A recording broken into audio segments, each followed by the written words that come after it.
노량진은 끝났다. 다들 그렇게 말했습니다. 한때 전국의 청춘이 새벽부터 줄을 서던 그 거리에서 지금은 단 한 명도 마주치기 어렵습니다. 고시원 76개 중 67개가 문을 닫았고 컵밥거리의 불은 꺼졌습니다. 그런데 바로 그 순간 아무도 주목하지 않은 숫자 하나가 조용히 방향을 틀었습니다. 32년 만에 최저 경쟁률 88%가 사라진 고시원, 서울 평균의 3배에 달하는 빈상가. 누가 봐도 노량진의 시대는 끝난 것처럼 보였습니다.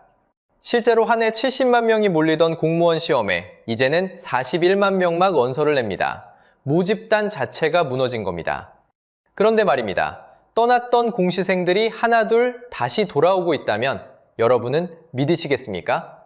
무너진 거리 위로 지금 무슨 일이 벌어지고 있는지, 그리고 이 조용한 반전이 여러분의 직업 선택에 어떤 신호를 보내고 있는지 오늘 처음부터 끝까지 그 단서를 함께 따라가 보겠습니다. 본격적인 이야기를 시작하기 전에 이런 경제 이야기를 놓치고 싶지 않으시다면 구독과 좋아요 한번 눌러주시면 큰 힘이 됩니다. 그럼 시작하겠습니다. 오랜만에 노량진역에 내렸습니다. 1번 출구로 나오면 곧장 학원 갑니다. 제 기억 속 이 거리는 늘 사람으로 가득했습니다. 새벽 6시에도 자리를 맡으려 줄을 섰던 곳입니다. 가방을 맨 청년들이 어깨를 부딪히며 계단을 오르던 풍경. 그런데 지금 그 줄이 보이지 않습니다. 개찰구를 빠져나오는 사람도 손에 꼽힙니다. 한때는 출근 시간 지하철처럼 빽빽했던 곳입니다. 지금은 발소리가 또렷하게 들릴 만큼 한산합니다. 천천히 걸어 올라가 봤습니다. 학원 건물은 그대로입니다. 간판도 그대로입니다. 하지만 1층 상가에 셔터가 내려가 있습니다. 한 집이 아닙니다. 5집 건너 한 집이 비어 있습니다. 셔터 위에는 임대 문의를 적은 종이가 색이 바랜 채 붙어 있습니다. 숫자로 보면 더 또렷합니다. 노량진 소규모 상가 공실률은 2024년 1분기에 17.7%를 찍었습니다. 같은 시기 서울 평균은 6.3%였습니다. 노량진이 서울 평균의 약 3배였던 겁니다. 더 놀라운 건 속도입니다. 직전 분기만 해도 이 거리의 공실률은 6.5%였습니다. 그런데 한 분기 만에 11.2%포인트가 뛰었습니다. 서서히 무너진 게 아닙니다. 한순간에 꺼진 겁니다.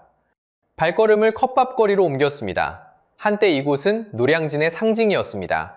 점심시간이면 줄을 서서 컵밥을 받아들던 거리입니다. 1,000원짜리 한 장으로 끼니를 때우며 다시 책상으로 뛰어가던 청춘들이 있었습니다. 지금은 부스 절반 이상이 문을 닫았습니다. 평일 점심인데도 손님이 거의 없습니다. 불 꺼진 부스 앞을 지나며 잠시 멈춰 섰습니다. 정말 격세지감이 느껴지는 순간이었습니다. 같은 자리, 같은 거리인데 분위기가 이렇게 다를 수 있나 싶었습니다. 활기라는 단어가 무색해질 만큼 거리는 조용했습니다. 마지막으로 골목 안쪽 고시촌을 둘러봤습니다. 좁은 방들이 빼곡히 들어차 있던 곳입니다. 한 평 남짓한 방에서 합격을 꿈꾸던 사람들이 살던 거리입니다. 노량진 1동과 2동을 합치면 고시원은 2015년에 76개가 있었습니다. 그런데 2023년에는 9개만 남았습니다. 8년 만에 약 88%가 사라진 겁니다. 10곳 중 9곳이 문을 닫았다는 뜻입니다. 복도 끝까지 불이 켜져 있던 건물도 이제는 창문 대부분이 어둡습니다. 수요가 빠지자 남은 고시원 월세마저 내려가는 추세라고 합니다. 먹자골목도 사정은 비슷했습니다. 노량진과 신림고시촌의 외식가게는 2015년 1,444개에서 2023년 1,273개로 줄었습니다. 수험생이 떠난 자리에서 밥집도 함께 버티지 못한 겁니다. 4곳을 모두 돌아봤습니다. 노량진역, 학원가, 컵밥거리, 고시촌. 어디를 가도 결론은 같았습니다. 한때 전국의 청춘이 새벽부터 몰려들던 그 거리가 지금은 평일 한낮에도 인적이 드뭅니다. 예전 같으면 이 시간엔 학원 쉬는 시간에 맞춰 거리로 쏟아져 나온 사람들로 발 디딜 틈이 없었습니다. 편의점 앞 의자마다 누군가 책을 펼치고 있었습니다. 그 모든 풍경이 이제는 기억 속에만 남아 있습니다. 솔직히 걷는 내내 같은 말이 머릿속을 맴돌았습니다. 여기가 정말 그 노량진이 맞나? 내가 알던 노량진이 아니었습니다. 셔터 내린 상가, 불 꺼진 컵밥, 사라진 고시원. 한 시대가 조용히 저무는 풍경 같았습니다. 가슴 한쪽이 씁쓸해지는 광경이었습니다. 그런데 이 텅 빈 풍경 뒤엔 누구도 예상 못한 반전이 숨어 있습니다. 그렇다면 도대체 이 많던 사람들은 다 어디로 사라진 걸까요? 답은 의외로 단순합니다. 노량진이 빈 건 거리의 문제가 아니었습니다. 시험을 칠 사람 자체가 사라진 겁니다. 상권이 죽은 게 아니라 모집단이 무너진 거죠. 손님이 줄어든 게 아니라 손님이 될 사람 자체가 줄었습니다. 이 차이는 생각보다 큽니다. 숫자를 보면 분명해집니다. 한 해 공무원 시험에 원서를 내던 사람은 2020년 약 70만 명이었습니다. 그런데 2024년에는 약 41만 명으로 줄었습니다. 4년 만에 거의 30만 명이 증발한 셈입니다. 도시 하나가 통째로 빠져나간 규모입니다. 가장 인기가 많던 9급 국가직만 봐도 그렇습니다. 접수 인원이 18만 5천 명에서 12만 2천 명으로 떨어졌습니다. 약 34%, 셋 중 한 명이 사라졌습니다. 모집단이 이렇게 무너지니 경쟁률이 흔들립니다. 9급 국가직 경쟁률은 2011년 93.3대 1까지 치솟았던 적이 있습니다. 한 자리를 두고 93명이 다투던 시절입니다. 그런데 2024년에는 21.8대 1까지 내려앉았습니다. 절정기와 비교하면 약 4분의 1 토막입니다. 같은 한 자리를 두고 다투는 사람이 93에서 22로 줄어든 겁니다. 이 숫자가 왜 충격적인지 아십니까? 1992년 이후 32년 만에 가장 낮은 경쟁률입니다. 무려 한 세대 만의 기록입니다. 그것도 어느 날 갑자기 떨어진 게 아닙니다. 2020년 37.2에서 2023년 22.8로, 다시 2024년 21.8로 떨어졌습니다. 해마다 계단을 내려오듯 빠진 겁니다. 노량진에 불이 꺼진 건 결코 우연이 아니었습니다. 숫자가 먼저 그 방향을 가리키고 있었습니다. 그럼 왜 사람들이 떠난 걸까요? 가장 큰 분기점은 코로나였습니다. 학원이 문을 닫자 모두가 집에서 강의를 들어야 했습니다. 그러자 한 가지 사실을 깨닫게 됩니다. 굳이 서울 노량진까지 올라와 비싼 방을 잡을 이유가 없다는 겁니다. 인터넷 강의 하나면 충분했습니다. 멀리 와서 헛돈을 쓸 필요가 사라진 시대가 온 거죠. 한번 편한 길을 맛본 사람들은 다시 돌아오지 않았습니다. 코로나는 원래도 기울고 있던 흐름을 한 번에 확 기울였습니다. 이 변화는 거리의 풍경만 바꾼 게 아닙니다. 수험생을 가르치던 거대한 회사들까지 흔들었습니다. 업계 1위였던 메가스터디는 2024년 12월 공무원 사업에서 손을 뗐습니다. 4년 동안 쌓인 영업 손실이 600억 원을 넘었기 때문입니다. 1위가 버티지 못하고 시장을 떠난 겁니다. 또 다른 강자 에듀윌도 회사를 팔겠다고 나섰습니다. 1년 새 매출이 약 23% 줄었고 곳간이 바닥나 빚이 자본을 넘어선 상태에 빠졌습니다. 학원 한두 곳이 망한 게 아니라 업계를 떠받치던 큰 기둥들이 무너진 겁니다. 여기엔 더 근본적인 흐름도 깔려 있습니다. 시험을 칠 나이대의 인구, 즉 학령 인구 자체가 줄고 있습니다. 최근 5년 사이에만 약 90만 명이 사라졌습니다. 애초에 도전할 사람의 그릇이 작아진 겁니다. 출원 급감도, 32년 만에 최저 경쟁률도, 거대 학원의 철수도 모두 이 큰 물줄기 위에 놓여 있었습니다. 노량진은 그 물줄기가 가장 먼저 닿은 강억이었던 셈입니다. 그런데 사람이 줄어든 게 전부일까요? 진짜 이유는 따로 있습니다. 모집단이 무너진 건 결과일 뿐입니다. 그 결과를 만든 더 깊은 원인이 남아 있습니다. 사람이 줄었다는 말로는 다 설명되지 않는 빈칸이 하나 있는 거죠. 떠난 사람만큼이나 스스로 발을 뺀 사람도 많았다는 사실입니다. 한때 모두가 부러워하던 그 안정된 자리를 청년들은 왜 제발로 등졌을까요? 여기서부터가 진짜입니다. 여기서 한 가지 질문이 떠오릅니다. 공무원은 평생 직장이라고 했습니다. 한번 들어가면 정년까지 보장된다고 했습니다. 그런데 왜 청년들은 그 자리를 스스로 박차고 나올까요? 답은 멀리 있지 않았습니다. 막상 안에 들어가 보니 듣던 이야기와 달랐던 겁니다. 먼저 월급을 보겠습니다. 부급 저연차 공무원의 월 평균 급여는 약 222만 원이었습니다. 같은 해 최저임금으로 한 달을 일하면 받는 돈과 비교해봤습니다. 차이는 고작 16만 원 남짓이었습니다. 안정을 택한 대가가 최저임금보다 16만 원 더 받는 자리였던 겁니다. 한 달을 꼬박 일하고 손해주는 222만 원. 청년들이 상상하던 그림과는 거리가 멀었습니다. 그럼 야근이라도 제대로 인정받았을까요? 그렇지도 않았습니다. 초과 근무는 한 달에 57시간까지만 수당이 나왔습니다. 하루로 따지면 4시간이 한계였습니다. 문제는 그 선을 넘는 순간이었습니다. 그 이상 일해도 단 한 푼도 더 받지 못했습니다. 8시간을 더 일해도 4시간만 일한 것으로 처리됐습니다. 일은 일대로 하고 보상은 절반에서 끊기는 구조였습니다. 여기에 민원이라는 벽이 있었습니다. 하루 종일 창구를 지키며 거친 말을 받아내야 했습니다. 감정은 깎이고 보람은 줄었습니다. 박봉을 견디게 해주던 마지막 명분마저 흔들린 겁니다. 여러분 생각은 어떠십니까? 공무원, 아직도 갑입니까? 아니면 박봉입니까? 한쪽에서는 정년이 보장되니 여전히 좋은 자리라고 말합니다.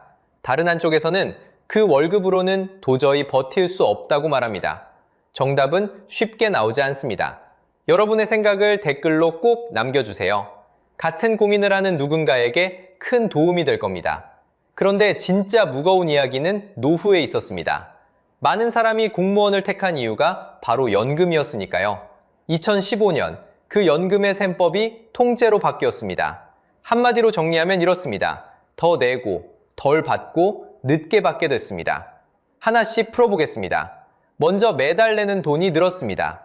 월급에서 떼는 비율이 7%에서 9%로 올랐습니다. 받는 돈은 줄었습니다. 일한 횟수에 곱하는 비율이 1.9에서 1.7로 깎였습니다. 받기 시작하는 나이도 늦춰졌습니다. 60이면 받던 연금을 이제 65까지 기다려야 했습니다. 더 오래 내고, 더 적게 받고, 더 늦게 받는 자리. 노후의 보상마저 얇아진 겁니다. 월급도, 야근도, 노후도 기대에 못 미쳤습니다. 그러자 청년들은 답을 행동으로 보여줬습니다. 들어가자마자 다시 나오기 시작한 겁니다. 숫자가 모든 걸 말해줍니다. 들어간 지 3년도 안 돼 그만둔 공무원이 있습니다. 2019년에는 4천여 명이었습니다. 2024년에는 8,700여 명을 넘었습니다. 5년 만에 2배가 넘게 늘어난 겁니다. 한 지역의 통계는 더 충격적이었습니다.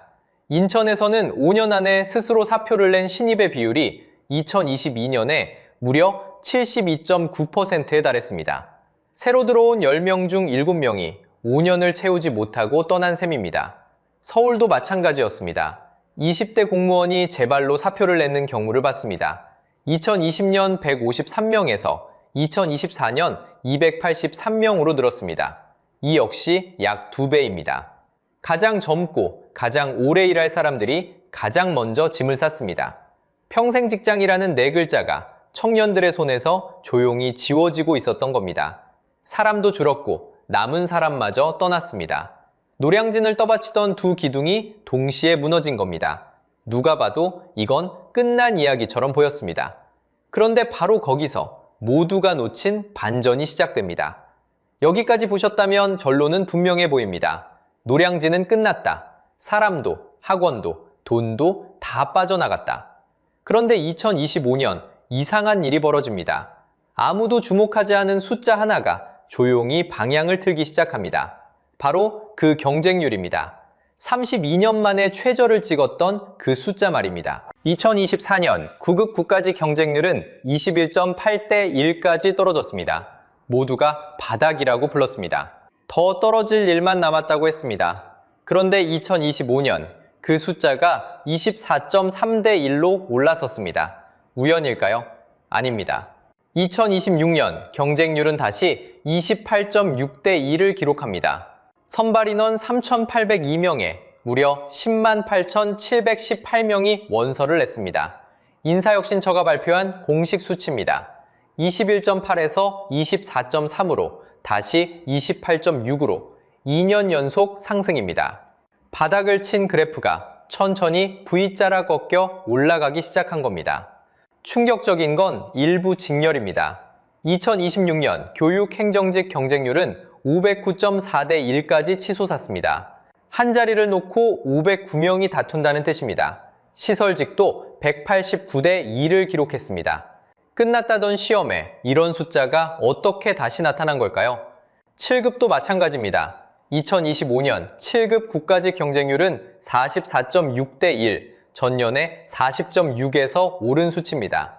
9급도 7급도 약속이라도 한 듯 같은 방향으로 움직이기 시작했습니다.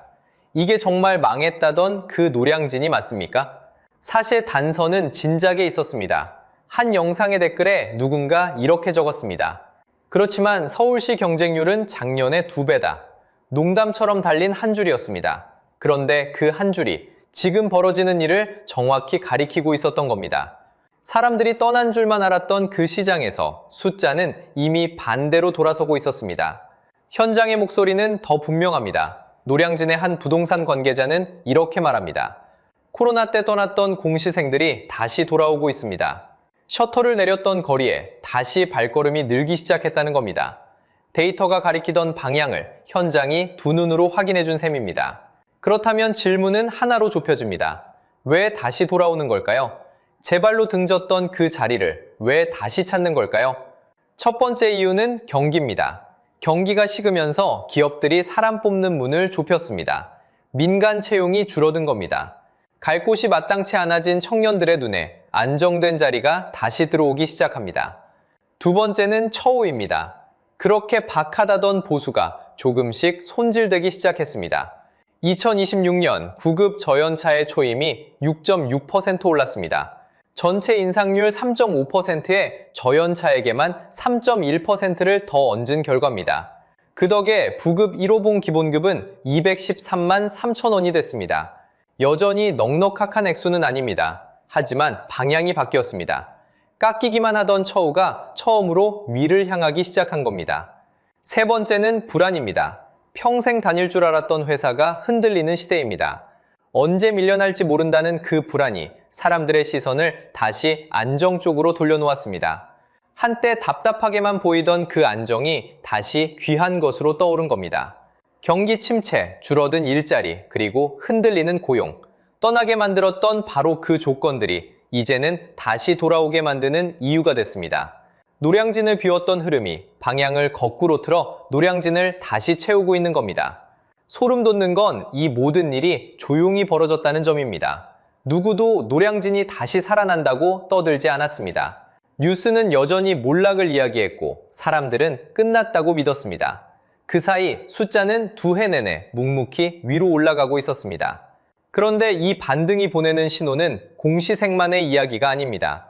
한 거리의 경쟁률이 다시 오른다는 건 그 너머에 더 큰 무언가가 움직이고 있다는 뜻이기 때문입니다.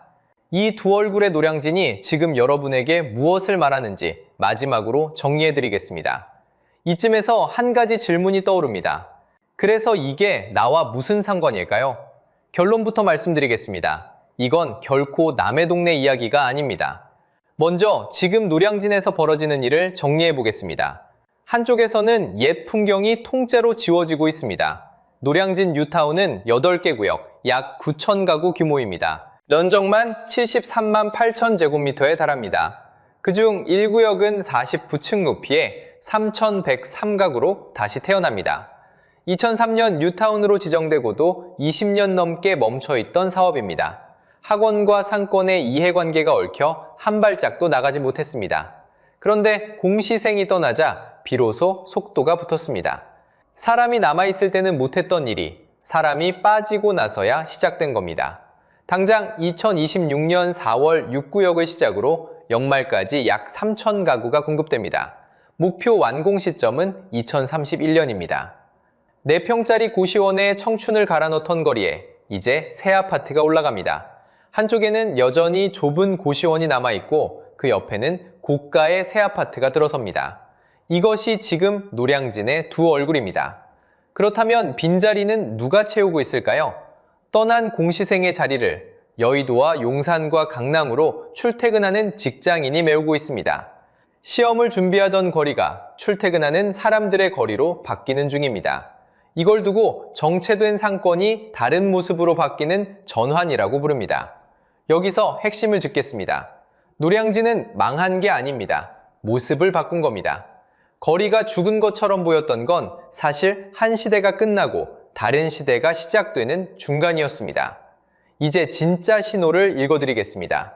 앞서 보신 경쟁률 반등 21.8에서 28.6으로의 그 V자 곡선은 단순한 숫자가 아닙니다. 안정의 가치가 다시 오르고 있다는 신호입니다. 사람들이 다시 안전한 자리를 찾아 줄을 서기 시작했다는 뜻입니다. 왜 하필 지금일까요? 우리 일자리 환경이 통째로 흔들리고 있기 때문입니다. 합계 출산율을 보겠습니다. 2023년 0.72까지 떨어졌던 숫자가 2024년 0.75로 9년 만에 처음 반등했습니다. 그리고 2025년에는 0.80까지 올라섰습니다. 반가운 소식처럼 들리지만 이미 줄어든 인구는 그대로입니다.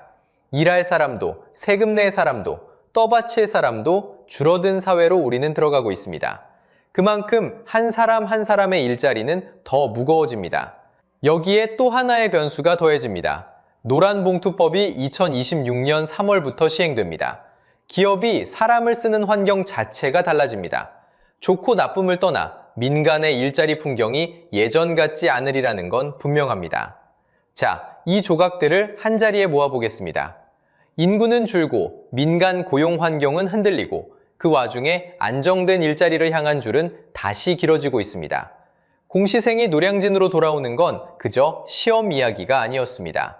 안정이 다시 귀해지는 시대가 왔다는 신호였습니다. 그리고 안정이 귀해진다는 건 뒤집어 말하면 무슨 뜻일까요? 흔들리지 않을 자리가 점점 줄어든다는 뜻입니다. 바로 여러분이 지금 앉아있는 그 자리도 예외가 아닐 수 있다는 뜻입니다. 그래서 다시 말씀드립니다. 이건 남의 동네 이야기가 아닙니다. 노량진에서 헐리는 고시원과 다시 길어지는 줄은 여러분의 직업과 여러분 자녀의 진로에 그대로 겹쳐집니다. 지금 어떤 일을 하고 있든 내 자리가 얼마나 단단한지 한 번쯤 돌아봐야 할 때입니다. 노량진의 불은 한 번 꺼졌습니다. 그리고 그 자리에서 두 가지가 동시에 일어나고 있습니다. 옛 거리는 헐려 사라지고 떠났던 사람들은 안정을 쫓아 돌아옵니다. 노량진은 망한 게 아니라 우리에게 한 가지를 보여주려 모습을 바꾼 겁니다. 그 신호가 지금 여러분을 향하고 있습니다. 자, 이제 처음에 그 거리로 돌아가 보겠습니다. 노량진은 분명 한 번 무너졌습니다. 셔터는 내려갔고 컵밥거리의 불은 꺼졌습니다. 하지만 우리가 끝까지 따라온 숫자는 다른 이야기를 합니다. 그 자리에서 지금 두 가지 일이 동시에 벌어지고 있습니다.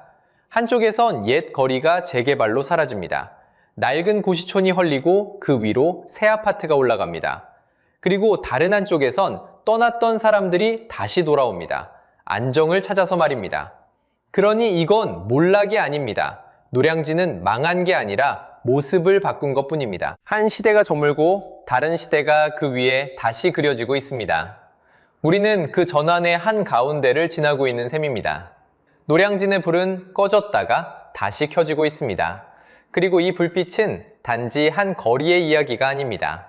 안정이 다시 귀해진다는 건 그만큼 우리 모두의 일자리가 흔들리고 있다는 신호이기도 합니다.